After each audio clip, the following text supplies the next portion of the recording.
Hola, muy buenos días. Muchas gracias por acompañarnos. Vamos a dar inicio con este espacio que el Colegio de Biólogos les ofrece. Hoy nos acompaña Marcela Sánchez, bióloga y conocedora de toda la materia que tiene que ver con la parte de jardines ecológicos y que hoy nos va a entregar pues una charla bastante bonita y bastante informativa. Buenos días, Marcia, y muchas gracias. Hola, buenos días a todos. Bueno, vamos a empezar con esta charla que es un tema bastante bonito y que, bueno, a muchas personas les ha empezado a gustar y a generar curiosidad el tema de qué especies y cómo podemos diseñar espacios verdes para, bueno, pues podríamos decirlo como aportar un poco al tema ambiental. Voy a compartir la presentación. Bueno, lo primero Se ve de lo súper. que ahí se ve perfecto.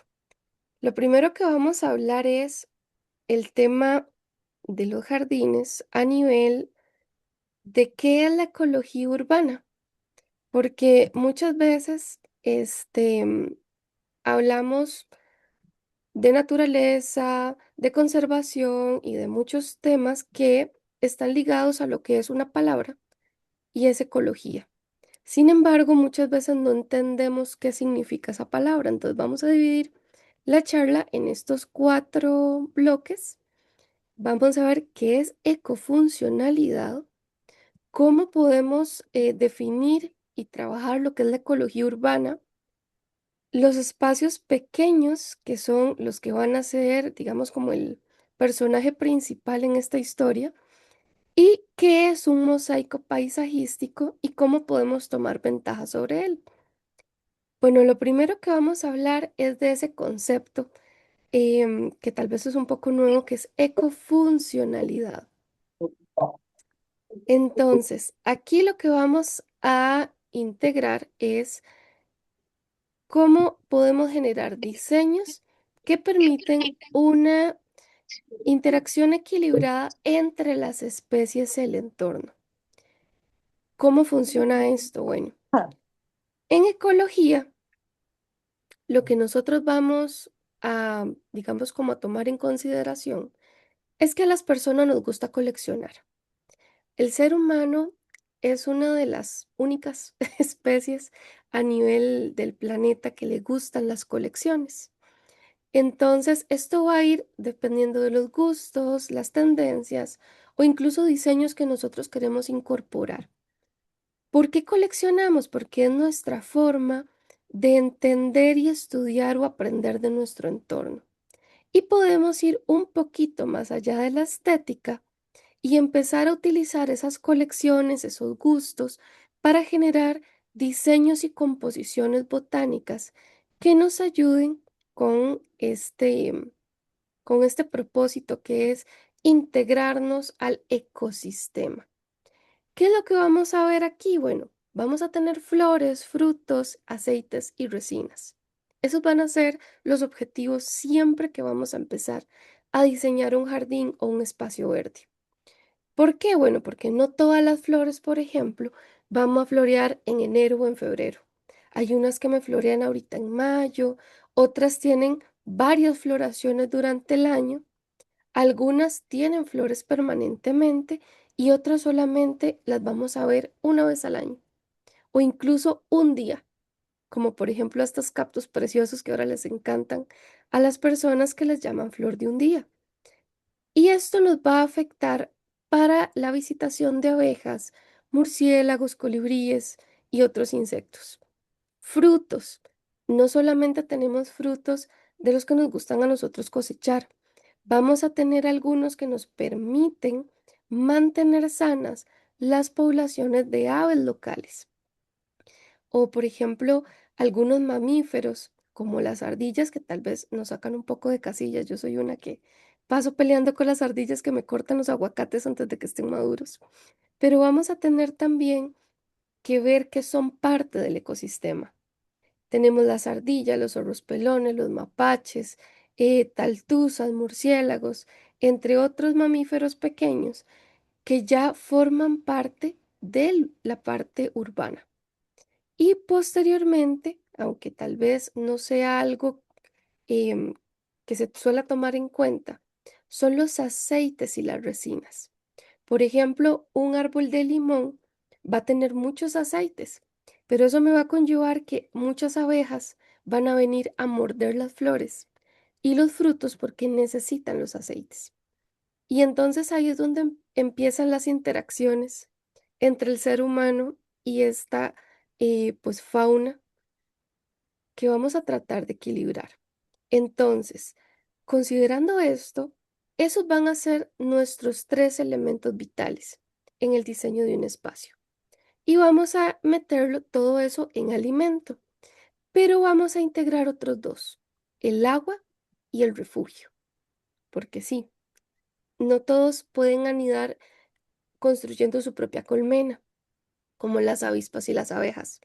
Hay otros que necesitan construir sus nidos, como las aves, como los mamíferos, o incluso excavarlos.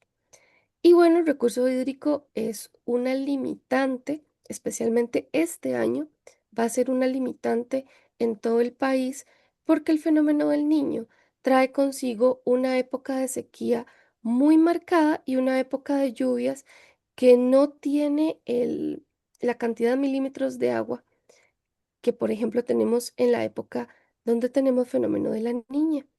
Y esto va a afectar mucho a la disponibilidad de alimento y de polen porque las plantas necesitan eso para producirlos. Ahora sí, con estas pinceladitas vamos a entrar en lo que es la ecología urbana.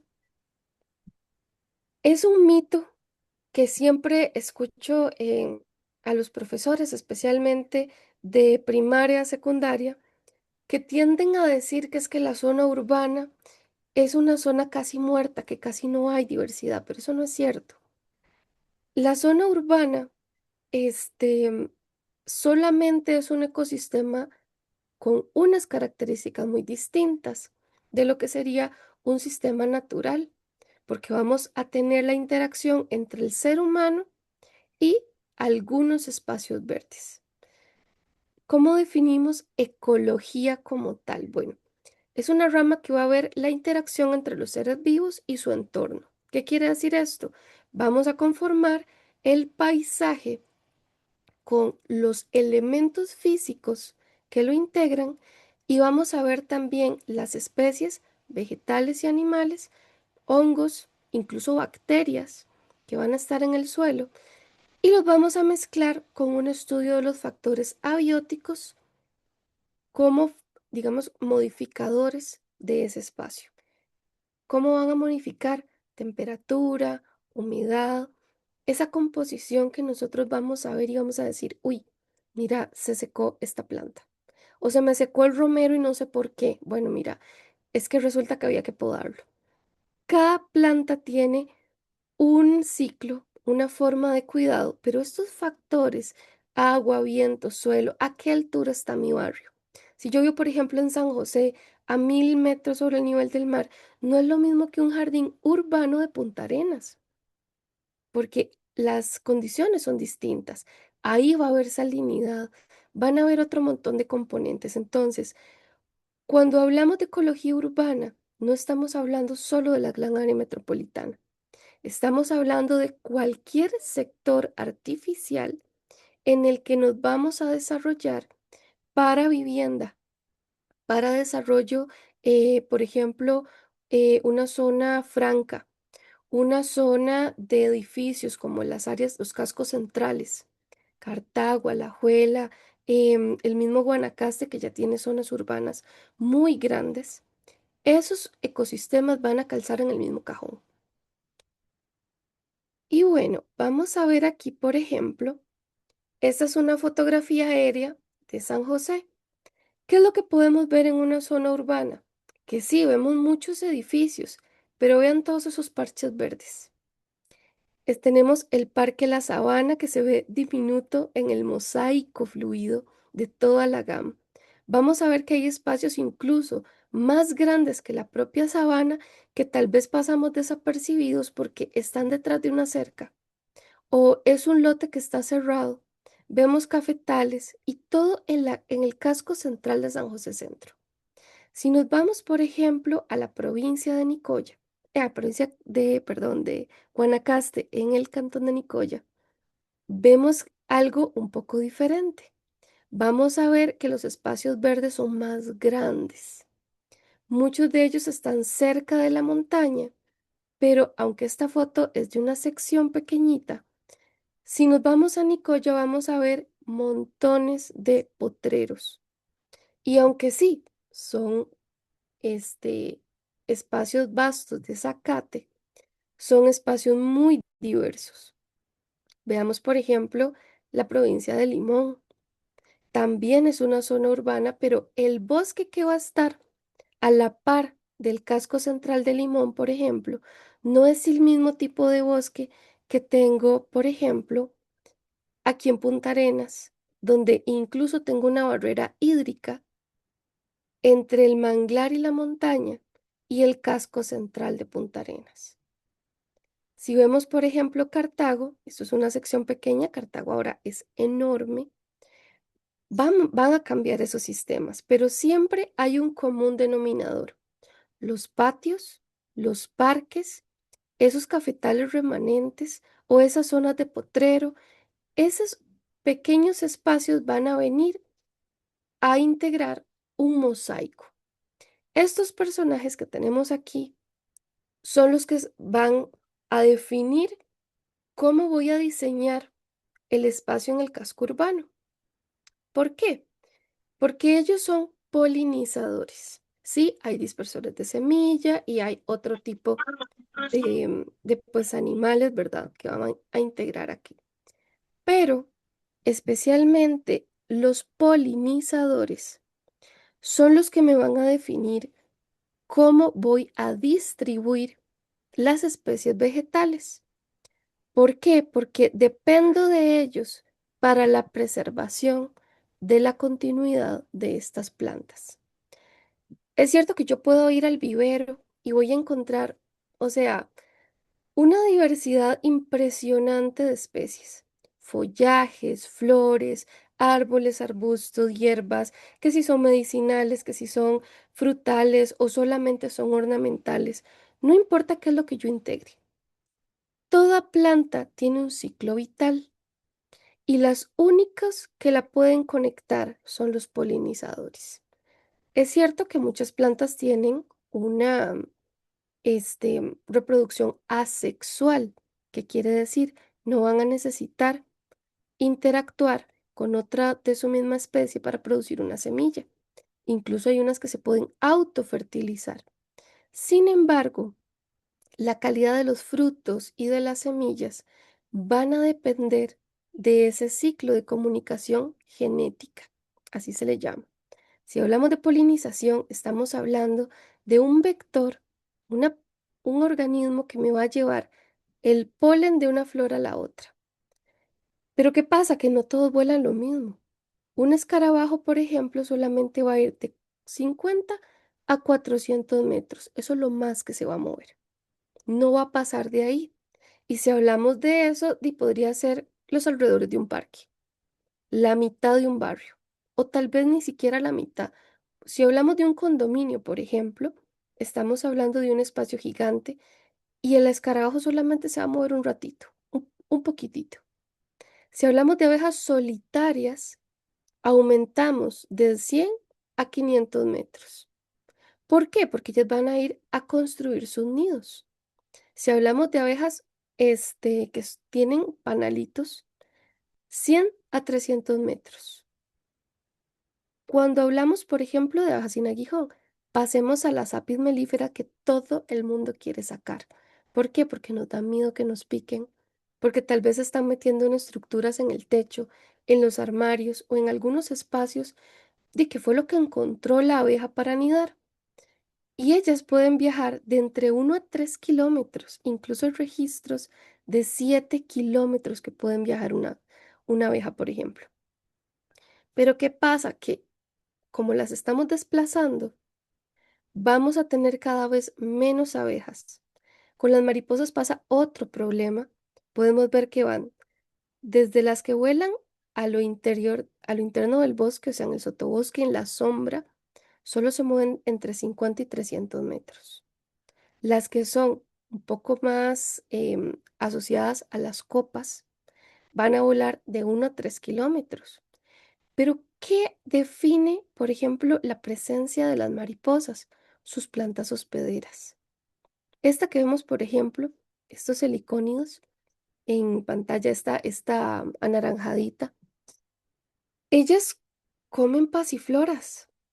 Y resulta que a veces las personas tienen maracuyá o tienen esta pasiflora roja en las cercas y las empiezan a eliminar porque tengo que podarla, porque se me llena de gusanos y no quiero los gusanos, pero resulta que esos gusanos son esas mariposas. Entonces, muchas veces desplazamos a las especies. Un colibrí, por ejemplo, vuela de 1 a 5 kilómetros, pero tiene requerimientos, como cuáles, por ejemplo, necesita telarañas. Los colibríes necesitan telarañas, necesitan líquenes. ¿Qué es un líquen? Esa costrita o esa que parece como una hojita que empieza a crecer encima de los árboles, de los troncos.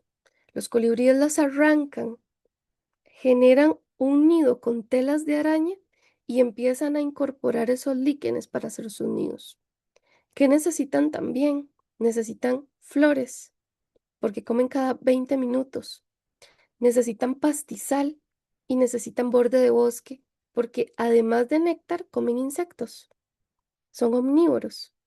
Entonces, si no tengo estos recursos, porque resulta que en las zonas urbanas me da asco la araña y la quité o la maté, le estoy quitando a los colibríes la forma de anidar. Otra cosa son los murciélagos. Vuelan de 10 hasta 30 kilómetros y ellos van a polinizarnos todos los árboles que son de flores anchas, como las trompetillas, como los cactus y otros árboles que necesitamos pues, en el paisaje.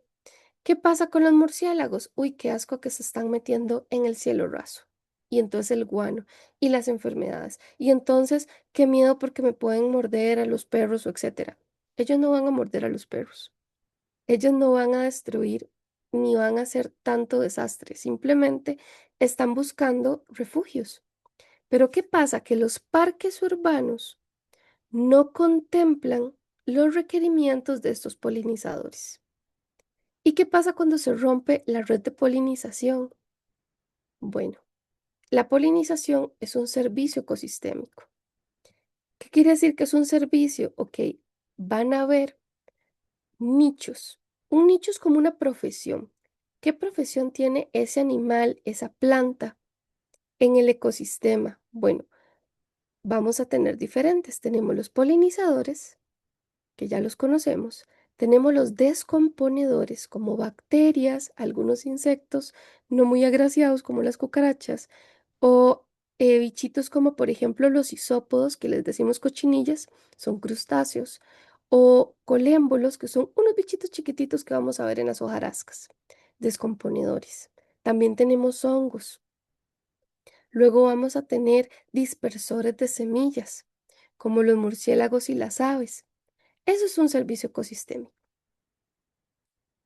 Hablemos del polen.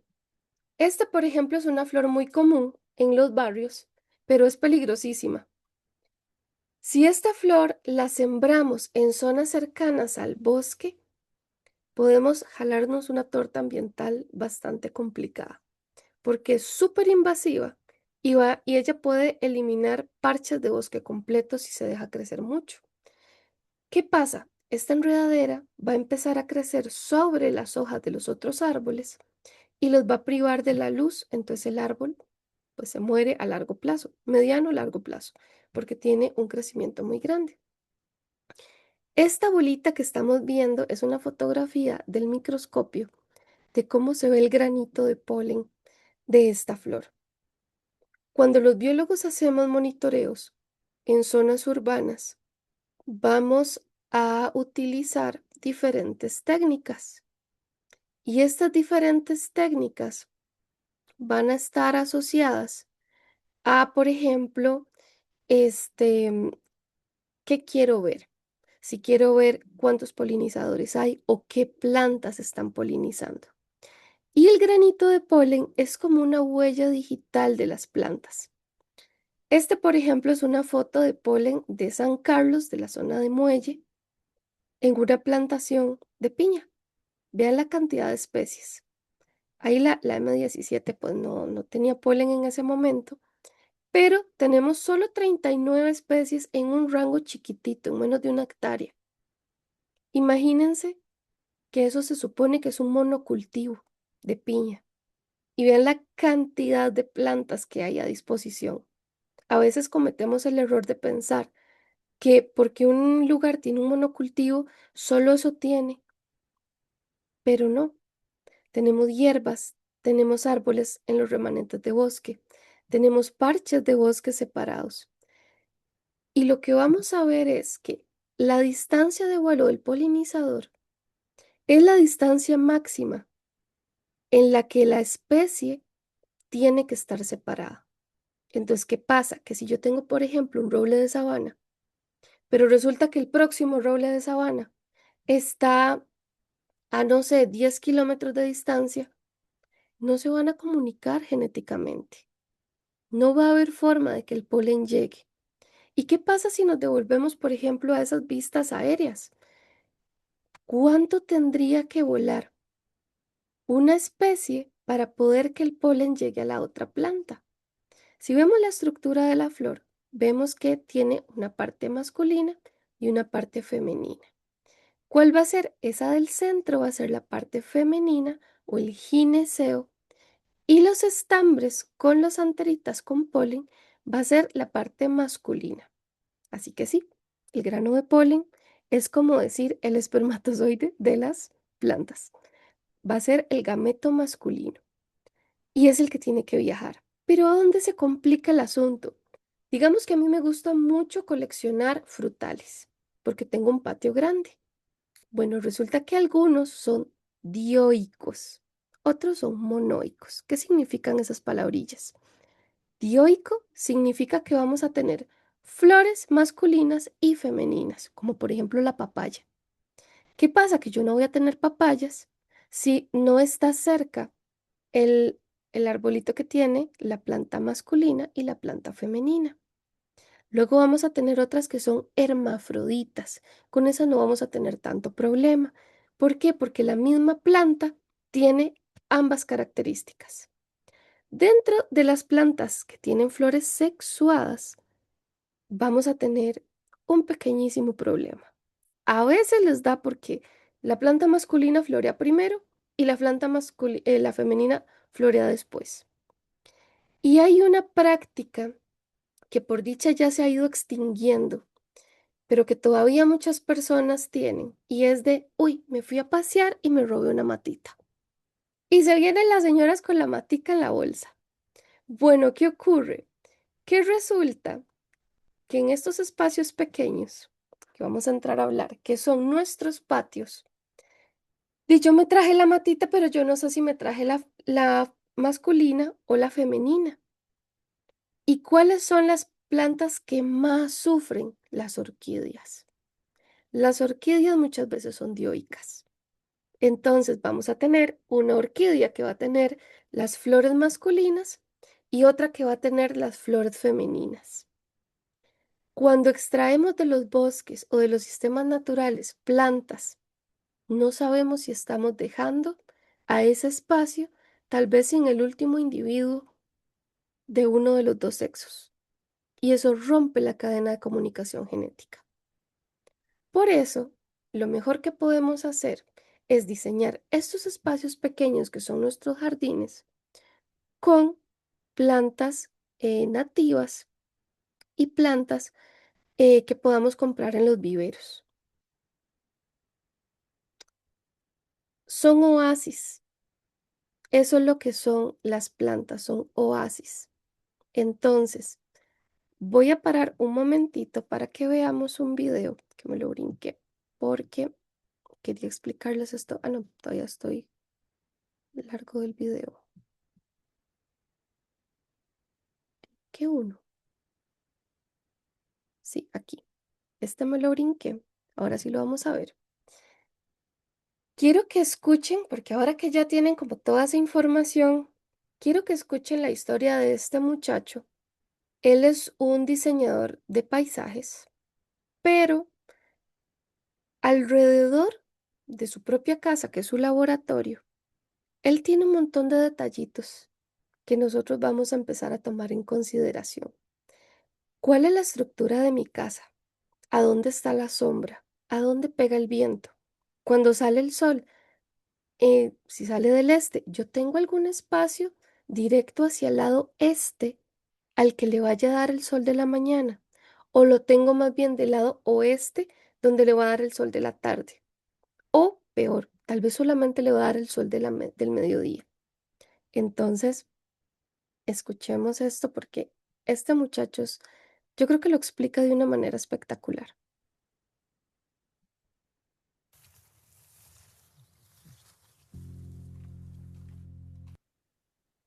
Aplicármela, adicto a la belleza y también víctima del tecno. Muchas veces en mi vida me han dicho que soy una persona que he nacido con estrella. Yo no creo en la suerte, yo no compro. Tú me intentas vender un boleto de lotería y no te lo voy a comprar. Lo que sí he tenido suerte es en tener una vocación tan marcada, que al final ha hecho que todo haya habido un camino de trabajo desde bien pequeñito, en una línea, y cuando tú enfocas toda tu energía en una dirección, al final, ¡zip!, el camino se hace. Yo creo que nací para ser paisajista. Yo de toda la vida he querido... Yo quería ser paisajista sin saber muy bien cuál era la función de un paisajista. Yo creo que mi conexión con el mundo verde empezó cuando de pequeño tuve que poner una alubia encima del algodón para ver cómo echaba las raíces y salían las hojas, y yo creo que fue ver ese milagro de la vida y eso me entró por la vena. Que de alguna forma se fue potenciando porque mi familia compró primero un terreno en Oyarzún, luego ya una casa, y ya empecé a tener esa relación con un espacio físico de tierra donde poder empezar a cultivar. Era uno de los recuerdos más viejos que tengo. Me hacía tanta ilusión que me llené los bolsillos de lentejas, alubias y garbanzos. Era pleno invierno, yo no sabía nada, pero yo sabía que íbamos a tener un terreno donde podíamos cultivar cosas. Entonces, donde los topos habían hecho los montones de tierra, fui metiendo alubias, garbanzos y lentejas, que obviamente no salió nada porque en invierno no sale nada. Paisajista, la persona que crea espacios en el tiempo, jardines o parques públicos. Un jardín se entrega pequeñito, que va a nacer y va a evolucionar. Es una obra sobre la que no tienes un control absoluto, porque va a evolucionar y está la madre naturaleza que también incide sobre el resultado final. Tenemos que tener mucho apego al mundo vegetal, obviamente, para poder ser paisajistas, y luego que nos interese también el diseño y el medio ambiente.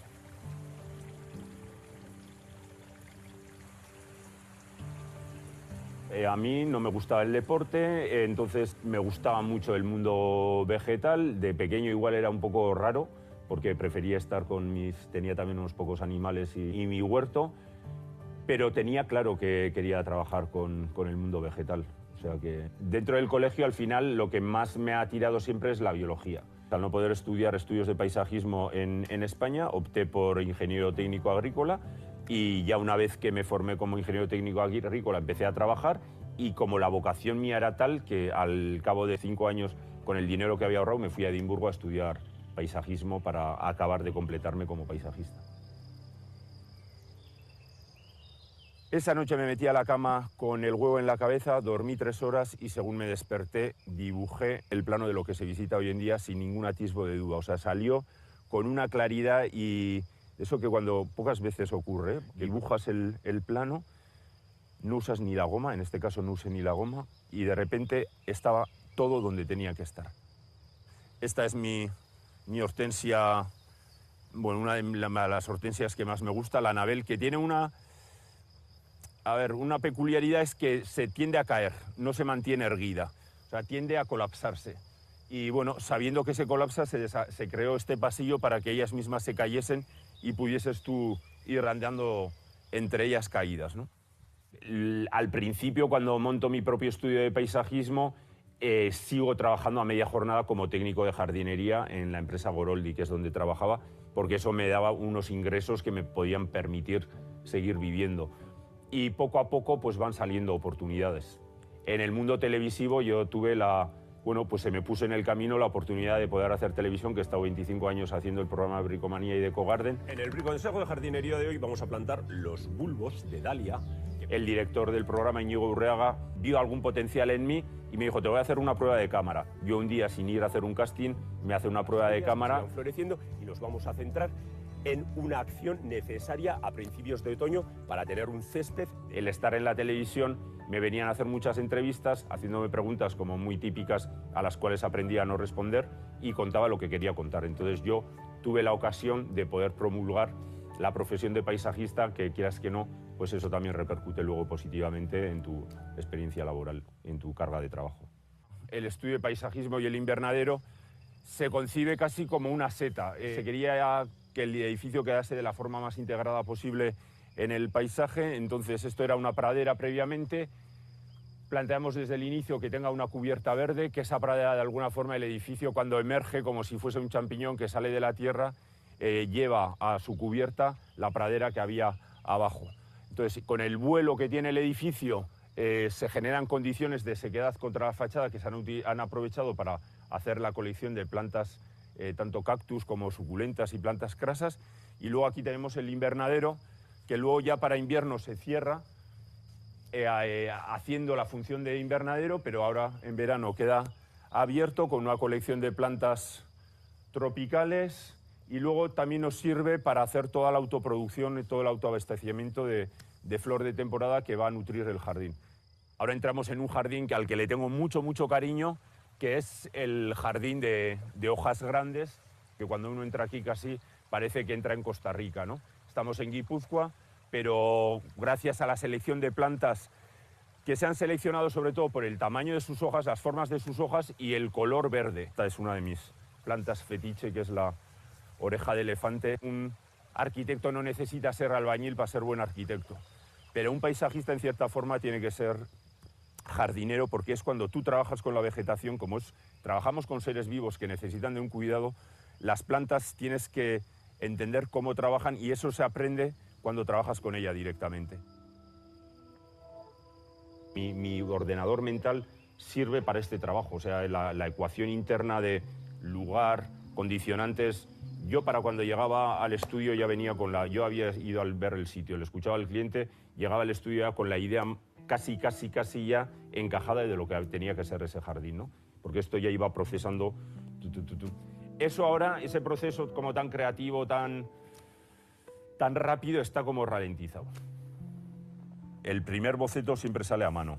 Se trabajan las líneas estructurales a mano.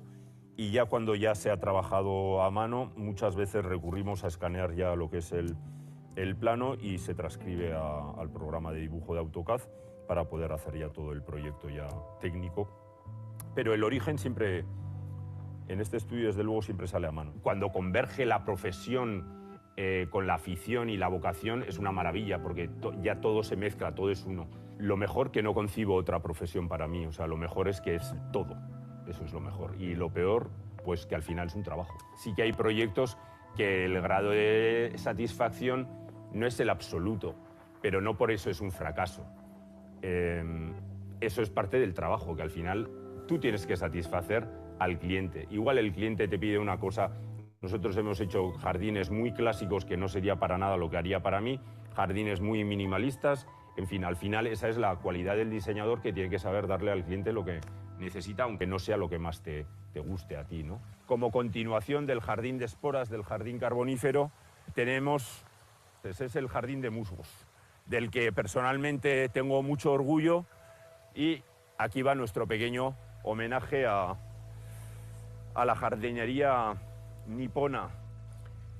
Llegado el momento de tener que elegir una carrera, si una persona no lo tiene claro, yo creo que mucho mejor que elegir una carrera porque tiene proyección laboral futura, como puede ser marketing o derecho, que no tienes ninguna vocación y que en principio no te llena, me parece mucho más importante cogerte un año sabático, intentar salir fuera a trabajar, a dar la vuelta al mundo, a conocerte y a madurar. Y en ese madurar, fuera del nicho de la casa donde estamos protegidos, cuando te encuentras con situaciones distintas, es donde te puede llegar muchas veces el camino que vas a tener que seguir. Entonces, para nada es un año perdido, todo lo contrario.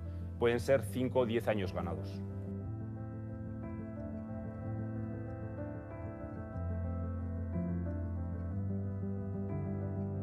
Mira, yo tengo el convencimiento, cada vez estoy además más convencida, se dice que toda persona nace con un objetivo en la vida, que nace para hacer algo. Yo creo que nací, me formé como paisajista, fui cogiendo experiencia como paisajista para acabar construyendo Lurgarden. Yo creo que el objetivo en mi vida era construir Lurgarden. Ahora que Lurgarden está construido, a nivel profesional también me veo como que ya lo he dado todo, o sea, ya no tengo igual el arranque que tenía antes. Es como que aquí me he vaciado, he hecho lo que tenía que hacer y, como digo yo, ya me puedo morir y si puedo me reencarno en uno de los gatos que viven en este jardín, que sería lo máximo.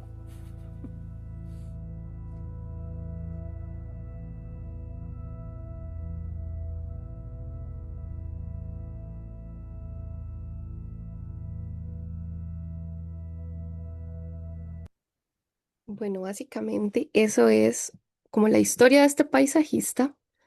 Si volvemos aquí a estas fotografías de la parte que hablamos al inicio, cuando hablamos, por ejemplo, de sitios como el Parque La Sabana o estos lugares bonitos que a nosotros nos gusta visitar como fincas de recreo o ir al Monte de la Cruz, por ejemplo, los que estamos aquí en San José, en la GAM, o por ejemplo ir a Cartago, al Cerro de la Muerte, no sé si alguna vez han ido por las antenas del Lice, que hay páramo. Lo que a uno lo llena de la naturaleza es esa composición diferente en la que el paisaje cambia, pero es algo más allá de la estética.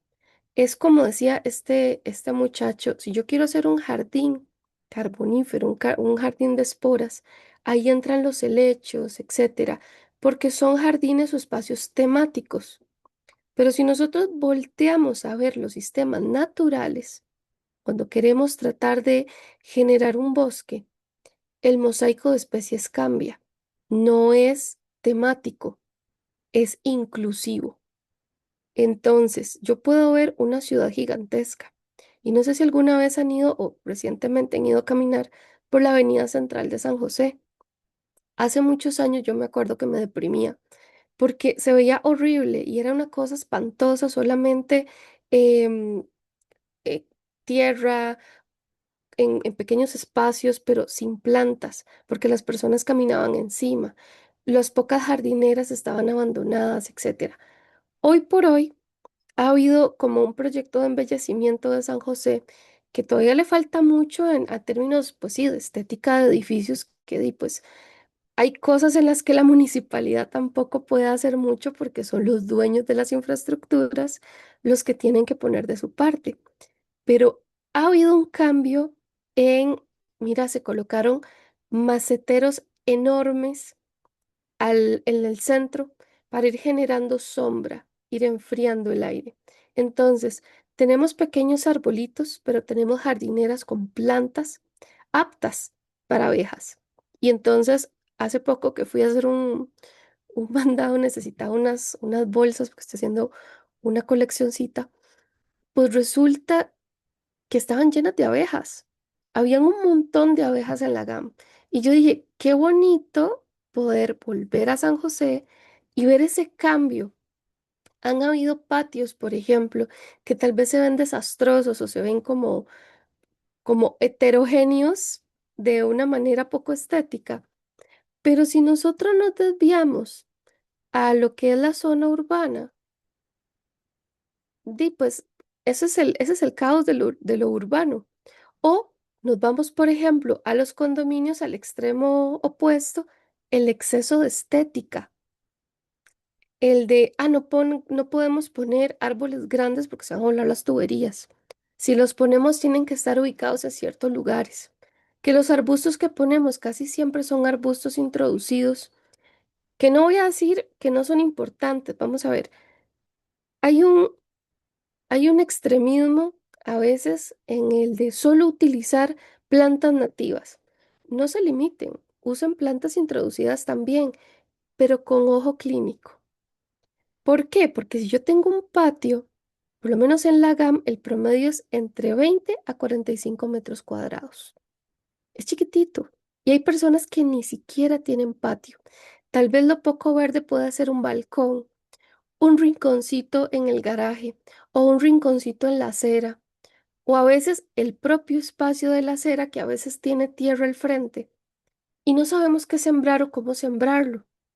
¿Por qué? Porque depende, no puedo sembrar un árbol muy grande porque tal vez pega con los alambres o los cables de la electricidad o los alambres de una tapia. Entonces, hay que jugar mucho. Ya una especie que tiene más de 20, 30 años de estar en un lugar, ya se incorporó al ecosistema. Entonces, tenemos muchas plantas exóticas, que aunque son exóticas, son arbustos que nos sirven porque tienen recursos de polen y néctar. Por supuesto, siempre vamos a preferir las especies nativas, pero bueno, a veces no las tenemos. El espacio urbano es para jugar y es el único espacio que los seres humanos en realidad tenemos para jugar. Juguemos con plantas hospederas de mariposas, juguemos con plantas aptas para aves migratorias. Ahora vamos a hablar de algunas especies que yo considero indispensables en cualquier barrio, a como hay otras que deberían ser erradicadas. Pero cuando hablamos de esos patios, de esos componentes, también hablamos de que son laboratorios. Y a veces las personas dicen, ¿qué hace un biólogo haciendo estudios en la ciudad? No es que tienen que ir al bosque, no.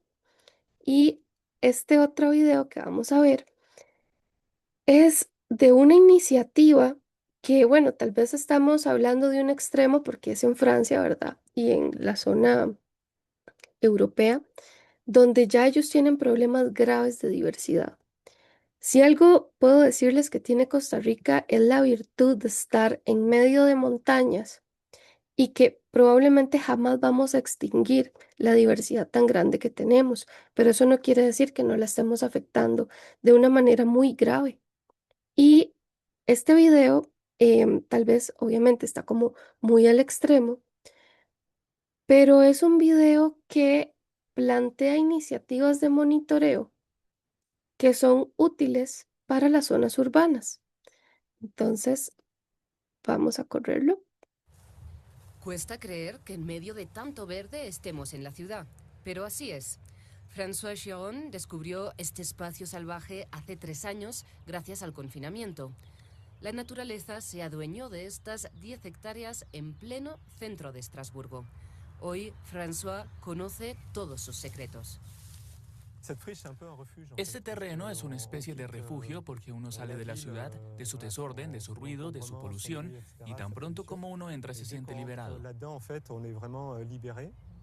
Esa mañana vino a observar a un recién llegado, el carricero políglota, una pequeña ave migratoria en peligro de extinción que vino a reproducirse a este cañaveral por primera vez este año. Pondré el canto, intentaremos ser discretos, y si funciona veremos aparecer al pájaro o lo escucharemos cantar.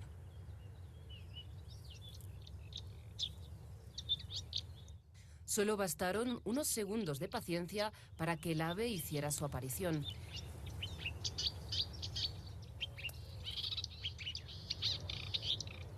Demasiado furtiva para nuestra cámara. Solo logramos filmar al carricero común, su primo menos tímido. En términos de conservación de la naturaleza aquí en el corazón de la ciudad, es realmente excepcional tener esta especie y esto se debe al mantenimiento de este entorno. Estamos bajo los cables eléctricos.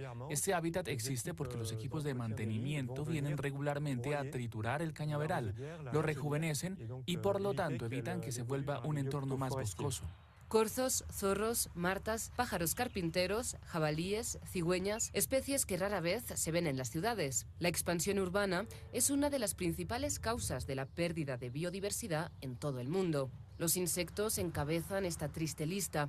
Se calcula que el 80% de ellos han desaparecido en los últimos 30 años. Alejandro Sotillo estudia el impacto que la urbanización tiene en los polinizadores, esenciales para nuestra supervivencia. Este investigador en ecología urbana ha instalado 60 cajas nido por toda la ciudad y verifica periódicamente el número de insectos que han hecho de estas su hogar.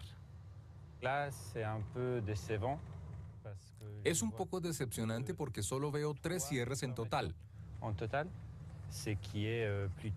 Lo que está más bien en la franja inferior de la cantidad de cierres que solemos encontrar en junio. Esta cifra resulta aún más baja si se tiene en cuenta que Estrasburgo no utiliza pesticidas desde hace 15 años. Además, a los insectos se les proporcionan condiciones favorables. Además de refugio, encuentran alimento. En las gramíneas hay Lolium perret en fase de floración. Con su colega Audrey Muraté, Alejandro compara la diversidad de especies presentes. Pero la falta de alimento está lejos de ser la única explicación del declive mundial de los polinizadores. La contaminación, el uso de pesticidas en los cultivos, la simplificación del paisaje, la urbanización. Son muchos los factores que afectan a los polinizadores y a los insectos, pero esto no nos permite mejorar la situación en la ciudad. No solo para esos insectos, sino también para la biodiversidad en general. En nuestro estudio defendemos los hábitats herbáceos, porque en términos de desarrollo urbano se le suele dar mucha más importancia a áreas más arboladas. Justamente intentamos demostrar que estas zonas también son de gran interés para la biodiversidad a escala urbana. Devolver la naturaleza al corazón de las ciudades es una de las claves para hacerlas más resilientes. Captura de carbono, mejora de la calidad del aire, reducción del riesgo de inundaciones. Los beneficios que nos aporta la naturaleza son infinitos. Si queremos resistir al calentamiento global, tenemos que lograr bajar las temperaturas. ¿Cómo se logra esto? Plantando árboles, plantando tanta vegetación como sea posible en zonas que ahora están completamente cubiertas de concreto. Pero también es importante la elección de los revestimientos, su calor, la capacidad de infiltración del agua de lluvia. Tenemos que asegurarnos de que la ciudad sea como una esponja que pueda absorber agua, pero que también pueda refrescar y que tengamos una climatización que sea natural y sobre todo que no dependa de la energía. Estrasburgo ya es una de las ciudades más verdes de Francia. Pero para los habitantes del centro de la ciudad con los que hablamos, se podría ir aún más lejos. Sacar los autos de la ciudad para que podamos tener más espacio para vegetalizar la ciudad. Creo que sería bueno para todos, tanto para los turistas como para los que vivimos en la ciudad. Todos estos adoquines con tanto concreto, en algún momento no podremos soportarlo más. Me imagino mudándome al campo dentro de unos 10 años, porque sencillamente no es viable. Renaturalizar las ciudades es la única manera de que los humanos sobrevivan en estas. Alejandro Sotillo está convencido de esto y ve el futuro con optimismo. Soy optimista acerca del potencial que tenemos para tener ciudades saludables. Es decir, ciudades donde la naturaleza pueda florecer y donde la gente pueda entrar en contacto con el mundo natural sin tener que ir lejos de sus hogares. La Organización Mundial de la Salud recomienda que cada habitante citadino tenga acceso a una decena de metros cuadrados de espacio verde cerca de su casa. Y la capital alsaciana va por buen camino. Los habitantes de Estrasburgo ya disfrutan de un centenar de estos espacios verdes. Sin embargo, la ciudad no piensa detenerse ahí. De aquí a 2030 se plantarán otros 7.000 árboles. Bueno, Cuesta creer que precisamente estas cosas que están mencionando es lo que en este momento tenemos un problema grave. Cada vez a las personas les da más pereza arreglar sus jardines, hacer espacios verdes, entre otros, y prefieren ir a la tienda a hacer paredes verdes artificiales. Entonces vemos, por ejemplo, entre una casa y otra que tal vez están muy juntas y los portones o algo así está dividiendo el espacio para que el vecino no vea del otro lado, entonces ponen paredes verdes sintéticas. Los restaurantes están teniendo este problema. ¿Y qué pasa? Que el plástico se calienta. El plástico además desprende al aire contaminantes. Entonces, no estamos aportando, sino que estamos afectando.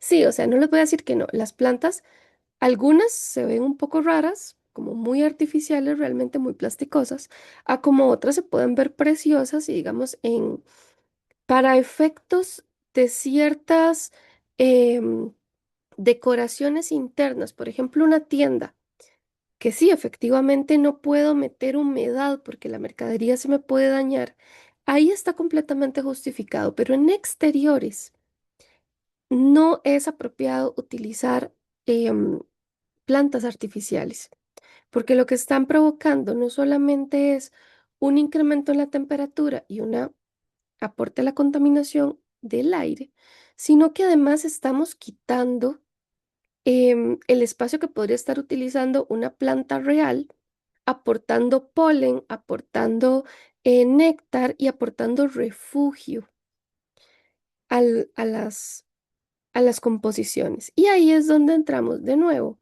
al tema del mosaico paisajístico. ¿Cómo podemos, por ejemplo, a nivel de nuestro barrio o las cercanías, poder hacer una planificación? Hay personas que incluso hay asociaciones de vecinos que se ponen de acuerdo tanto para intercambiar plantas como para planear en conjunto o etcétera. Entonces, por ejemplo, una manzana eh, ¿cómo se llama? De algunos patios, o sea, estamos hablando de que en Lagan pueden ser bastantes patios, más de 10 a veces, se ponen de acuerdo y dicen, bueno, esta persona tiene plantas de romero, plantas de tal, entonces empiezan a intercambiar y empiezan a darse recursos. Pero aquí es donde vienen las especies que yo les digo, son indispensables que al menos en un parque o si ustedes están cerca de un río y saben que no hay ahí, vayan y siembren un palo de estos. Primero el jocote. Por favor, a todos nos encanta comer jocote. Y el jocote es uno de los árboles más benéficos para las abejas y para los mamíferos. ¿Por qué? Porque no solamente me está aportando néctar y polen, los frutos son aprovechados por las ardillas, por otros mamíferos pequeños como mapaches, como los pisotes, entre otros, para que no se metan a las cocinas.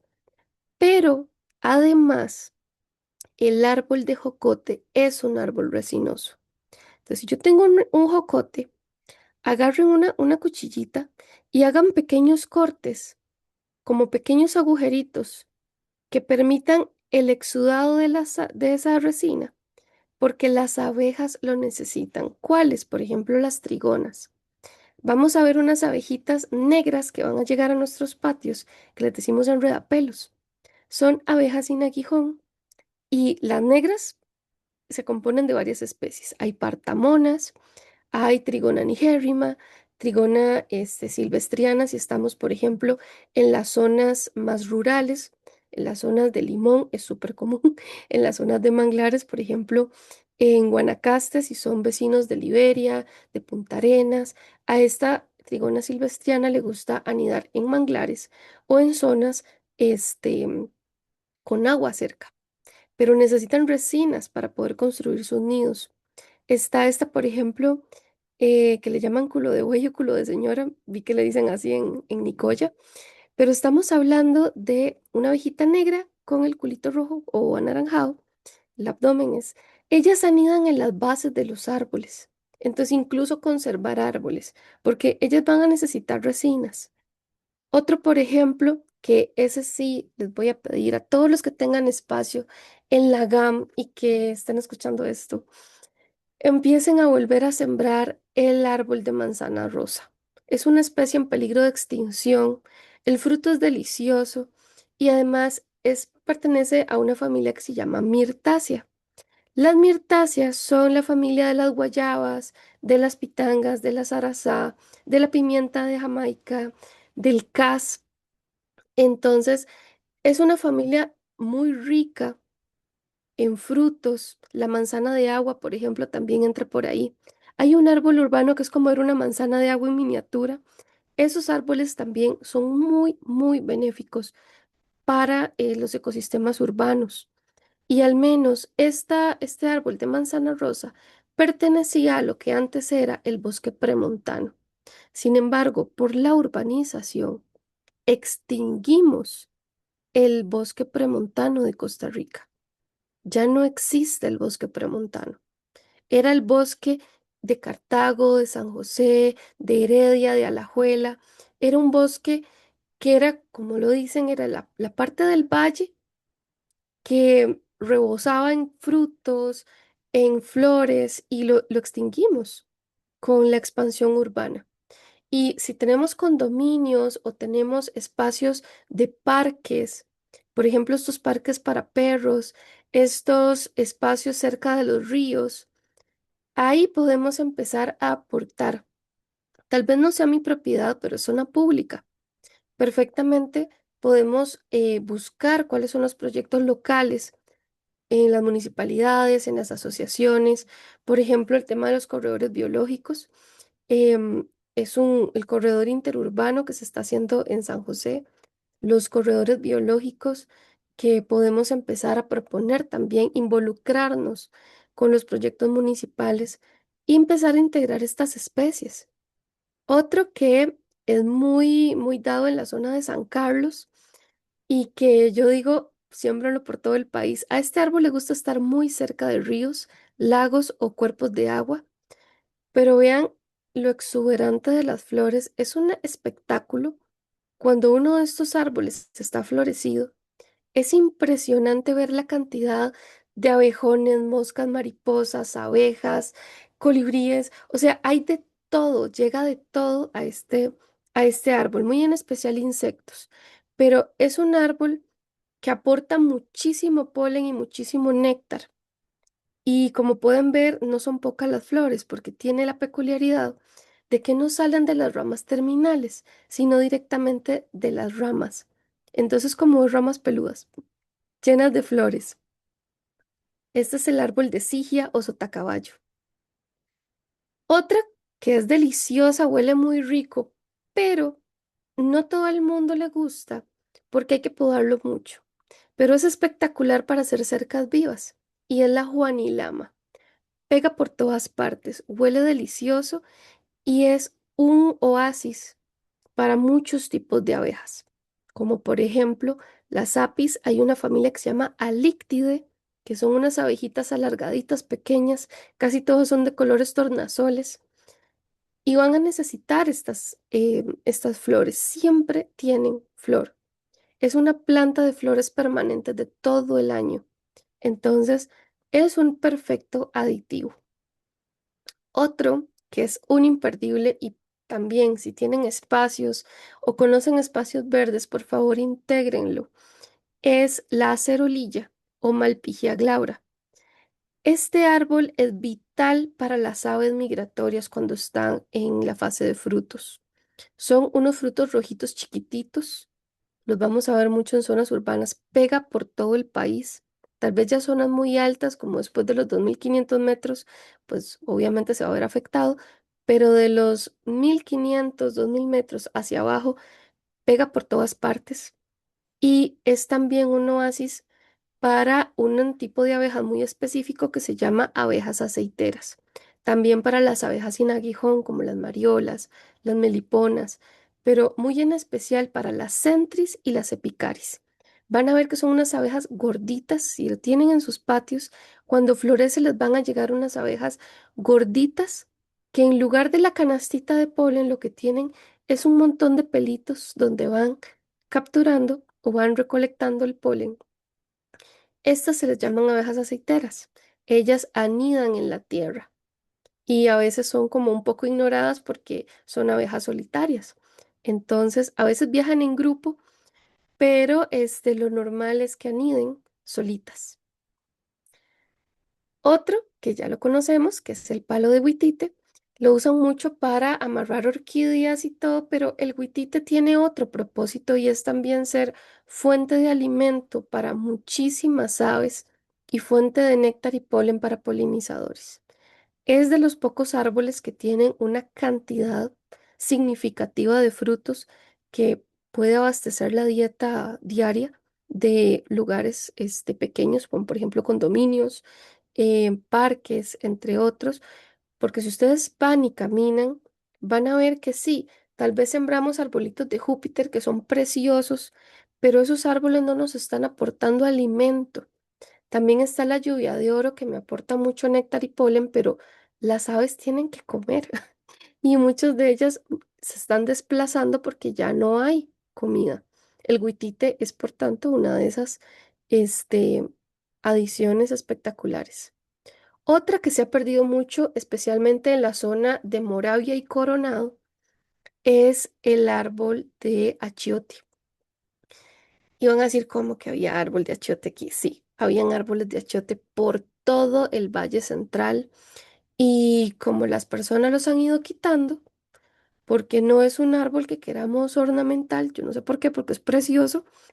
Esas flores son preciosas y además son importantísimas para las abejas. Además, el achiote es una planta medicinal increíble, o sea, los beneficios de usar achiote en lugar de cualquier otro colorante que ustedes vayan a conseguir ultraprocesado en el supermercado es muy superior.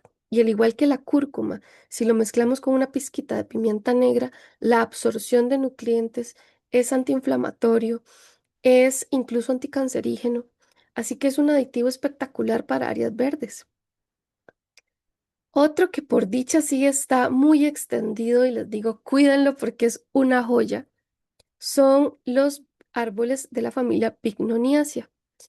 Esta es la jacaranda, esta es la introducida, pero Costa Rica tiene 3 especies de jacarandas con frutos súper distintos entre sí, pero son increíblemente necesarios para abejas solitarias.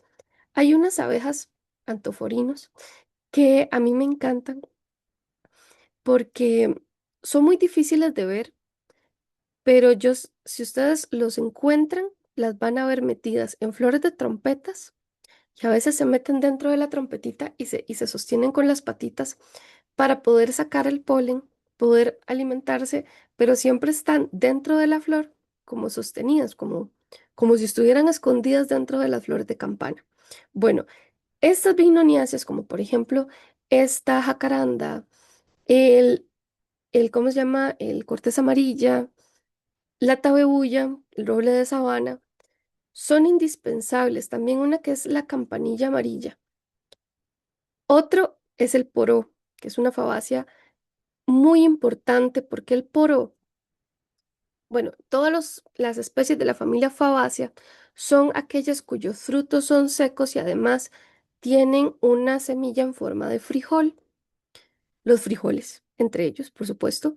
Vamos a tener este poró, vamos a tener la dormilona, vamos a tener, por ejemplo, el árbol de Guanacaste, las casias, bueno, todas esas familias son indispensables porque fijan nitrógeno en el suelo. No es solamente sombra, no es solo polen y néctar, es que están enriqueciendo el suelo. Es uno de los primeros grupos de plantas que uno considera en bioremediación. ¿Qué es esa bioremediación? Cuando, por ejemplo, yo adquiero una finca que tal vez fue anteriormente una piñera o una platanera o por ejemplo, un cafetal con un cultivo muy productivo que obviamente desgasta el suelo porque necesitan los nutrientes para formar el fruto.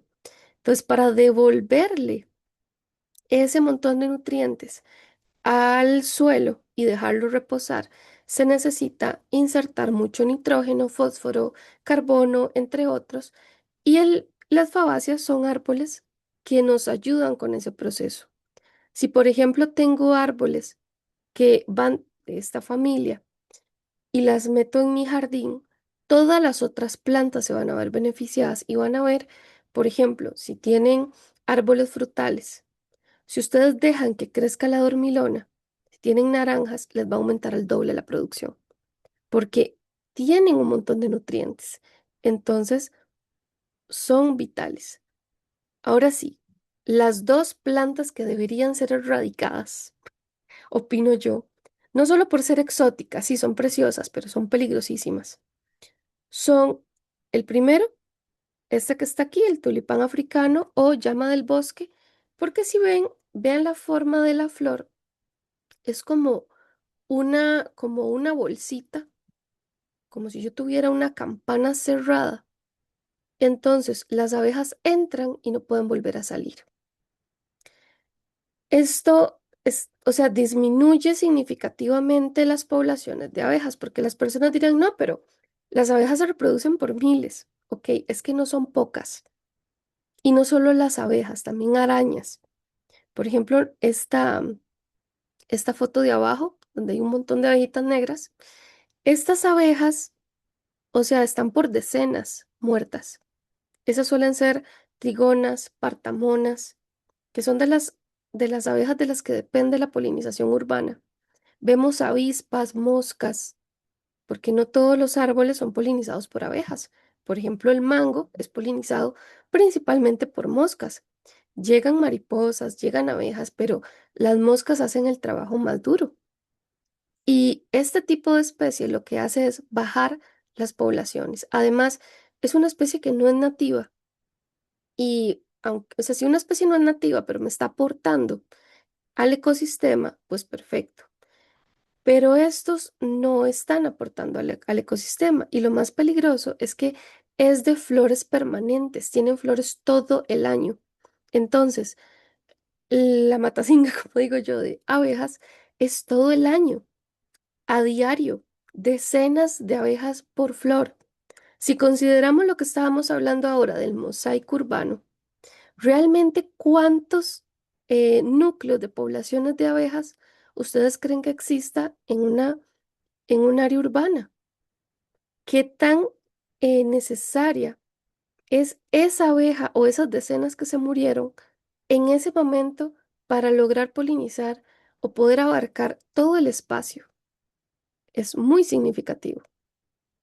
Y el otro, que a todo el mundo le encanta, es el eucalipto. El eucalipto tiene un problema. Sí, nos ayuda mucho, es súper medicinal, etcétera, pero una vez que el eucalipto florea, ninguna planta alrededor va a ser polinizada excepto él hasta que le pase la floración. Entonces sí, es un árbol precioso. Se utilizaba mucho las plantaciones forestales de eucalipto para poder sacarle madera y sacarle aceite. Pero el aceite tiene un compuesto que se llama cineol. Si nosotros ponemos aceite de eucalipto en una toallita y la ponemos en el patio, en 40 minutos eso se les va a llenar de abejas de las orquídeas. De hecho, los biólogos, o yo personalmente también, cuando voy a hacer monitoreos para ver la diversidad de abejas de las orquídeas que hay en un sitio, utilizo el aceite de eucalipto como atrayente. Entonces, ¿qué sucede? Una vez que florea, es tal la cantidad de abejas polinizando que todas las demás plantas van a quedar sin polinización. Y a veces hay algunas plantas cuya floración está exactamente casi que sincronizada con el eucalipto y son plantas nativas. Entonces empiezan a tener problemas de germinación de semillas o de viabilidad de semillas debido a que no hay polinizadores disponibles porque todos han sido acaparados por el eucalipto. ¿A dónde es la peor idea del mundo colocarlo? Por ejemplo, en cafetales, por ejemplo, en plantaciones, por ejemplo, en zonas urbanas. Me acuerdo cuando estuvieron haciendo el proyecto de restauración de la sabana, que hubieron muchas personas a los que nosotros, bueno, los biólogos los separamos del conjunto y los llamamos ecologistas. Un ecólogo es un biólogo que tiene una formación y un ecologista es una persona que simplemente le gusta el ambiente y le gusta cuidar el ambiente. Sin embargo, muchas veces hay fanatismos que que no van incluso dentro de esa misma corriente ecologista, que lo que busca es simple y sencillamente proteger todo por todo, pero yo no sé por qué. Y cuando empezaron a tratar de cortar los eucaliptos para irlos reemplazando por especies nativas, hubo personas que hasta se amarraron a los eucaliptos. O sea, no. Es un árbol precioso, de verdad. Y, o sea, el olor es delicioso, etcétera, pero no es un árbol apropiado para zonas urbanas por este problema de que acapara los polinizadores. Ahora sí, hay muchas plantas que podemos usar, frutales, aromáticos, este, incluso las malas hierbas o las que mal llamamos malas hierbas, su nombre científico o de cariño son arbences, plantas arbences. Y las arbences son indispensables porque ahí es donde está el 90% de la comida de las abejas, de las moscas y de algunos escarabajos. Y vamos a ver que en el jardín, en el mismo zacate, les van a empezar a nacer otras pequeñas hierbas que tienen flores. El zacate no tiene flores. Bueno, sí tiene flores, sí tiene flores, es una poacia, pero no tiene el aporte necesario porque los forrajes que usamos a nivel urbano no son los forrajes o los pastos que sí aportan polen a las abejas, como por ejemplo en el páramo el bambú nativo, que es la chusquia, ese sí aporta muchísimo polen, pero no tanto néctar. Entonces voy a depender de las especies que estén en mi entorno para poder seleccionar. Y ahí sí, vamos a ver frutales aromáticos como el calas, guayaba, los cítricos, forrajes nativos, em, las flores, por ejemplo, ornamentales como las chinas, las lantanas, las coladas de zorrillo, que son las típicas de siempre. Pero hay otro montón que se pueden involucrar. Ahora bien, para ir terminando, vamos a hablar un poquito sobre elementos que eliminamos del paisaje y son indispensables. Este pollito que está aquí se llama Megascops cooperi. Ella es una lechucita que era urbana. No sé si todavía quedarán poblaciones. Aquí en Tibás no se volvieron a ver. ¿Por qué? Porque resulta que estos chicos anidan ahí, en un huequito. Sus dormideros son estructuras que los mantienen protegidos dentro de los árboles, los huecos de cuando se cae una rama, etcétera. ¿Qué ocurre? Que muchas de estas cosas pasan ya cuando ha pasado un carpintero por ahí, cuando se ha caído una rama o cuando el árbol está seco. ¿Y qué es lo primero que hacemos cuando un árbol se seca? Lo cortamos y lo eliminamos. Entonces, este búho, por ejemplo, es un controlador de plagas urbanas. ¿Saben qué les gusta comer? Grillos, cucarachas.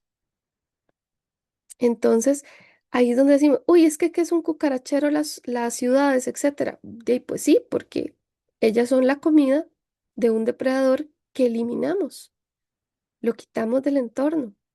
Entonces, ¿qué podemos hacer? Bueno, podemos también empezar a beneficiar tanto a este como a los carpinteros. Hay una iniciativa que a mí me gustó mucho y pues es bastante eficaz y la hicieron en Romuser y es de poner postes de madera sin recubrimiento para que los carpinteros pudieran hacer sus nidos y para que otros organismos que aprovechan luego los nidos abandonados de los carpinteros los puedan utilizar. Otra cosa es entender cómo funcionan las especies que están en nuestro entorno. Vean, nada nos cuesta abrir YouTube. En YouTube hay de todo. Sobre, por ejemplo, la biología de los colibríes, la biología de ciertas aves. Hay videos de ecología urbana, hay videos de especies, porque si vemos, por ejemplo, este nido de colibrí, esos pedacitos grises son líquenes, tienen musgos, pero ¿con qué los cosen o los unen entre sí? Con telas de araña. Entonces, si yo elimino las telas de araña, ¿con qué construyen los nidos de los colibríes? Si ya no hay árboles o la contaminación del aire es tal que los líquenes no pueden crecer, o yo elimino los musgos porque son de la humedad, en lugar de buscarles piedras o espacios dentro para incorporarlos a al diseño de mi jardín, y pues estoy quitándole material a los polinizadores para poder continuar con su ciclo de vida. Otra cosa es el cambio de uso de suelo, especialmente cuando pasamos de un cafetal a una zona urbana, como por ejemplo un condominio. No existe un solo proyecto de condominio, yo creo que en Costa Rica, que realmente haya considerado a la geotrigona. La geotrigona es una especie muy importante, pero anida en la tierra. Cuando construyen sobre un cafetal y simplemente quité el café y pavimenté, ellas quedan lapidadas vivas y muchas no pueden volver a salir. Y en Costa Rica, por lo menos en la gran área metropolitana, solo aquí en Tibás, Hubo un cafetal gigantesco que desapareció a la par de la 32. Y ahí les aseguro que tienen que haber más de 50 colmenas lapidadas, completamente. ¿Por qué? Porque ellas cuando anidan no van muy lejos y solo vemos un pequeño huequito, pero ese huequito puede tener el panal a 3 metros debajo de la tierra, a veces hasta 6 metros. Es un túnel enorme. Y entonces, ¿qué pasa? Que no tenemos incorporado dentro de nuestros estudios de impacto ambiental o de desarrollo con responsabilidad ambiental el poder reubicarlas, porque se pueden reubicar. De hecho, un amigo logró estabilizar una colmena de geotrigona en una maceta, porque con todo el cuidado del mundo no solo sacaron la colmena, sino que lograron extraer también el ecosistema que circunda esa colmena, porque hay un montón de organismos que están haciendo simbiosis con las abejas alrededor de eso. Pero cuando vamos, construimos un centro comercial, construimos o lo que sea, haciendo cambio de uso de suelo, ahí es donde viene el problema. Y bueno, para dejarles la inquietud, justamente las mieles de estas abejas son carísimas, se venden por más de 750 euros en Europa para cosmética, para perfumería, para cremas, para un montón de cosas. Es es una joya, pero hacen más beneficio manteniendo sus poblaciones que simplemente ignorando que están ahí. La zona urbana es un ecosistema muy complejo, no es para nada poco diverso. Las mantis, por ejemplo, existen mitos y todavía hasta la fecha, eh, una, una muchacha en donde yo trabajo, que es la de limpieza, estaba asustadísima porque un día vio un Juan Palo y ella decía que no, que le habían dicho toda la vida, le han metido miedo que si la mordía se le iba a caer la mano y se le iba a hacer una úlcera enorme. Ese montón de mitos ya deberían ser extintos de la faz de la tierra y de nuestra cultura popular. ¿Por qué? Porque lo que hace es hacer que las personas le metan un zapatazo a una pobre mantis y la mantis controla plagas. No nos va a atacar, él es el bichito más inofensivo que hay, pero le tenemos un miedo terrible porque toda la vida nos han dicho que es un bicho malo, que es un bicho que nos va a morder, que nos va a picar, que nos va... No hace nada, solo come, y mucho, y come mucho. Y puede, por ejemplo, una mantis pequeñita, una ninfa que le llamamos, ella puede erradicar los áfidos o los pulgones que afectan a nuestras plantas en una semana. Son súper importantes, como las mariquitas también. Y no es un tema de que, ay, yo prefiero las mariquitas. No, es que el ecosistema no nos da a escoger. El ecosistema es. Otro elemento que ahora se incorpora muy poco por el tema de los zancudos son los ecosistemas acuáticos, porque efectivamente hay que saber cómo estructurarlos. Tienen que tener peces, sí o sí, porque si no, tenemos un zancudero. Las plantas no pueden ser cualquier tipo de plantas. Hay plantas especiales para estos oasis, pero esto es importantísimo porque me genera algas, me genera insectos, me generan controladores de plagas acuáticos, como cuáles las libélulas. Si no hay sistemas acuáticos, las libélulas se extinguen, se van, porque ellas, sus larvas, son estrictamente acuáticas. Y vamos a tener dos familias que están ligados, por ejemplo, a posas, libelúlidos y aechnidos, que son esas libelulotas grandotas, fornidas, que vemos a veces volando en nuestros patios. Muchos se logran desarrollar en ríos, pero vemos los ríos urbanos, por lo menos en el casco central, están horribles, todos contaminados. Entonces, ¿qué pasa? Las branquias de esos insectos se bloquean. Entonces, hay que empezar a tratar de volver a ese gusto por la naturaleza, a ese gusto por este, los paisajes. Y bueno, ya para terminar, les voy a compartir aquí en mi página web. Vamos a ver si me deja. Yo creo que puedo compartir la pantalla. Sí. Esta es mi página web. Me pueden escribir cuando quieran. Ahí está el contacto. Es www.biomarsano.com. Aquí van a ver esta pestañita que se llama descargables. Bueno, aquí pueden cambiar el idioma a cualquier idioma. Luego, en descargables hay guías de plantas. Estas guías de plantas, bueno, esta es una que estructuré yo, que es un botiquín que usa solo 8 plantas y miel.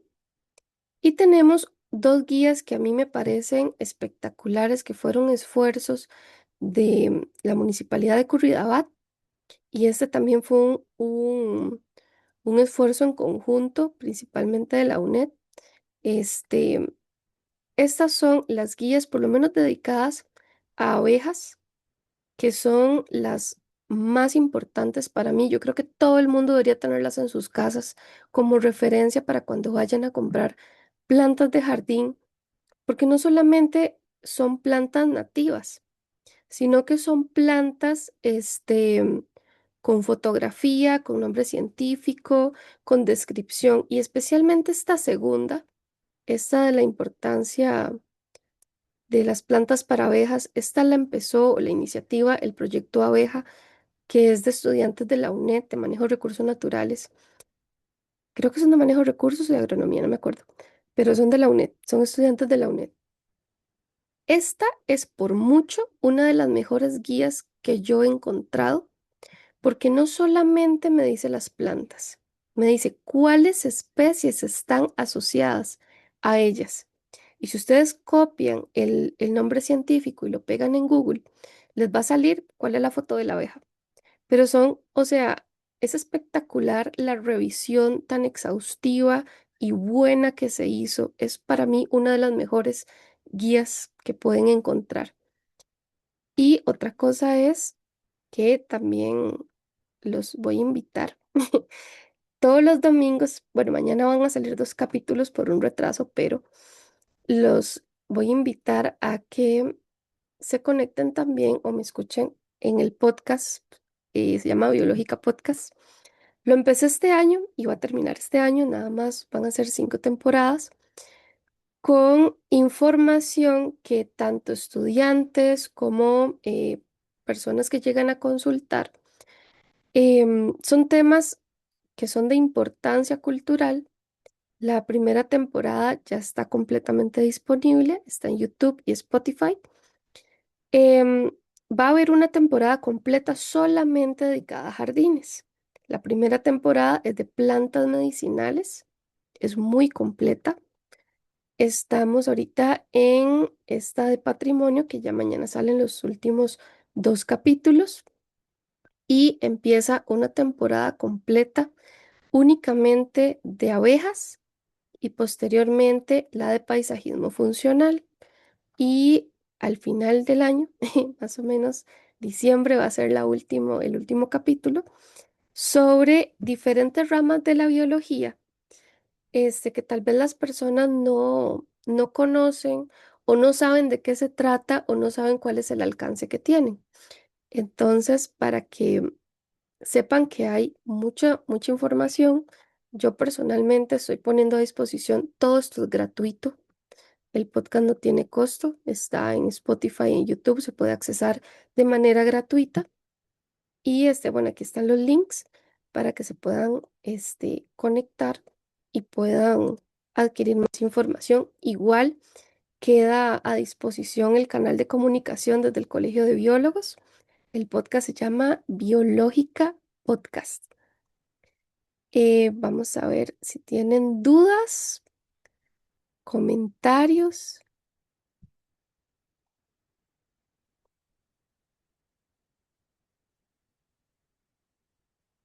No, ninguno. Quedamos entonces ahí a la orden. Y recuerden, sí, me pueden escribir ahí a través de la página, que es www.biomarsano.com. Ahí está el contacto, cualquier duda que tengan, em, todo, ¿cómo se llama? Bueno, el tema de las libélulas, ¿ves? Por ejemplo, es un tema muy, muy importante que se toma muy poco en cuenta en ecología urbana.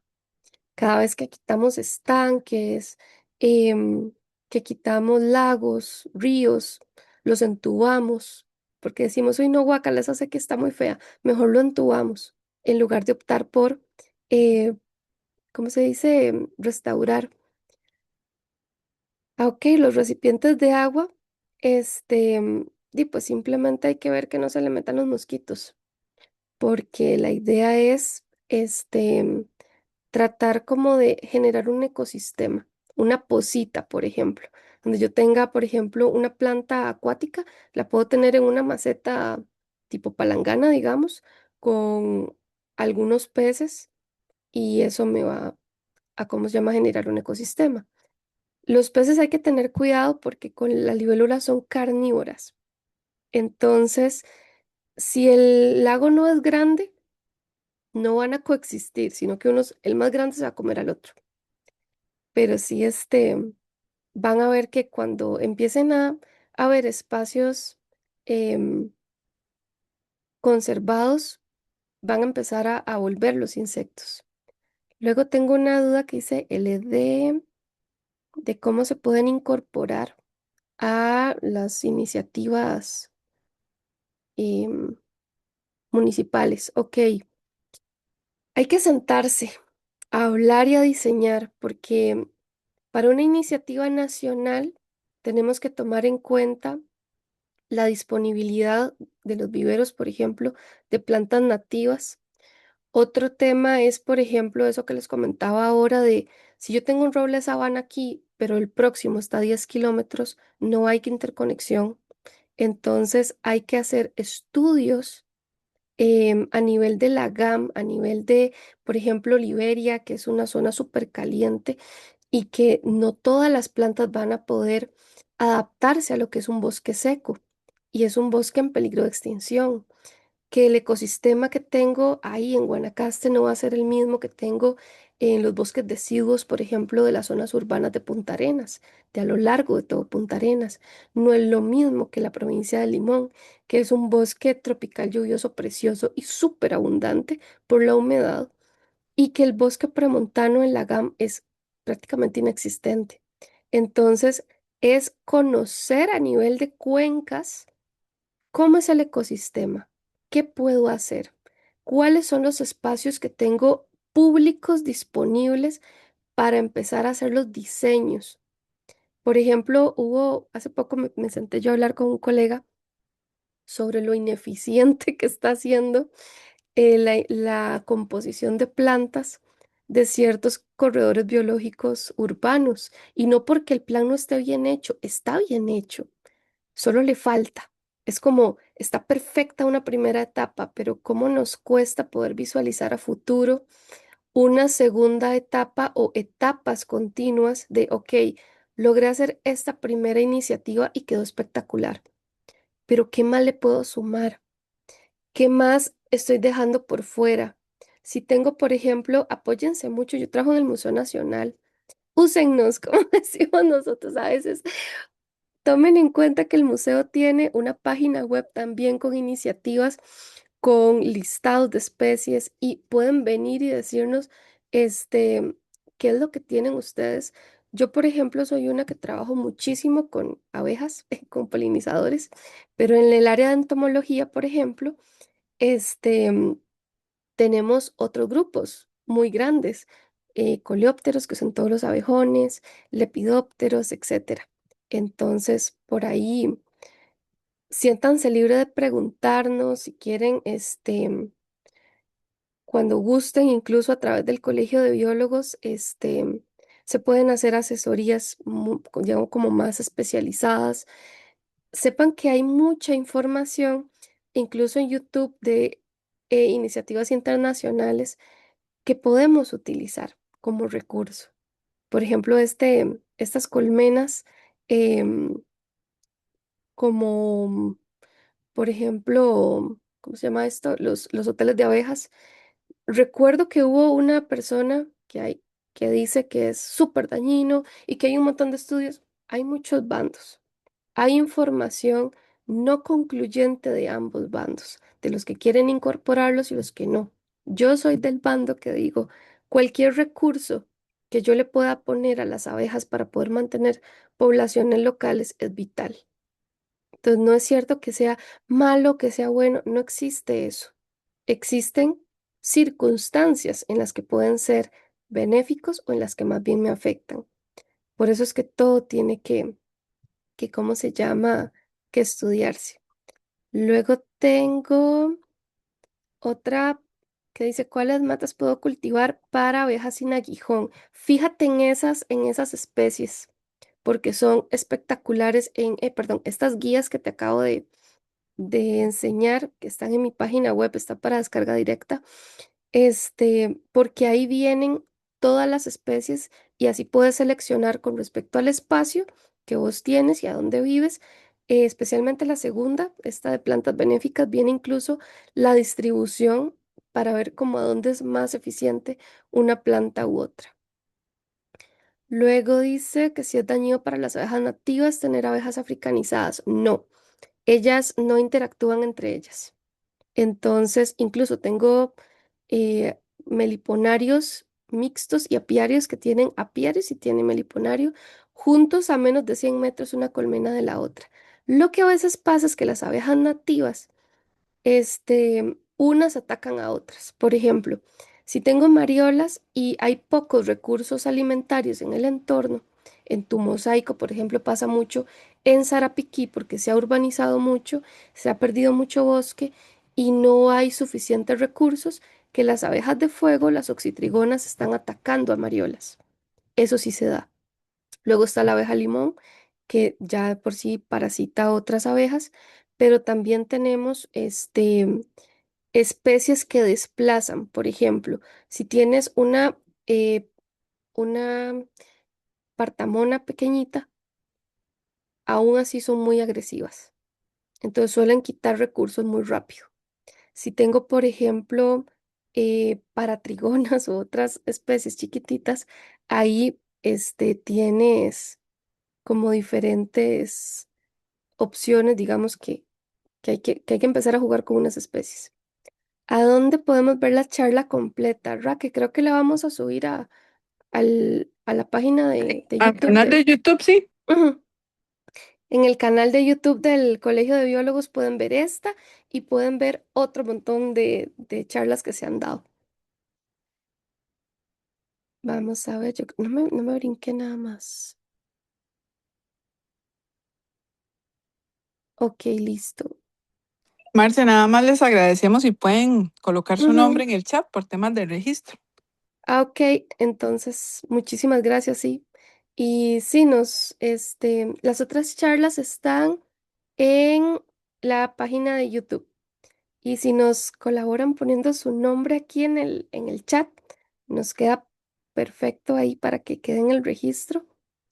Y de verdad, muchas gracias por escuchar. De verdad, ojalá este, tomen en cuenta estas cosillas y sepan que hay muchos recursos y muchas cosas que se pueden involucrar a lo que es la ecología urbana, que estamos hablando de sistemas que tal vez incluso sistemas forestales, que tenemos árboles muy bonitos, muy grandes a disposición en viveros, pero también podemos involucrar otra composición botánica.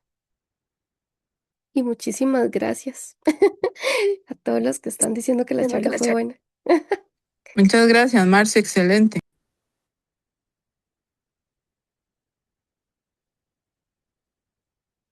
Listo, entonces damos por terminado la charla y que pasen un feliz fin de semana.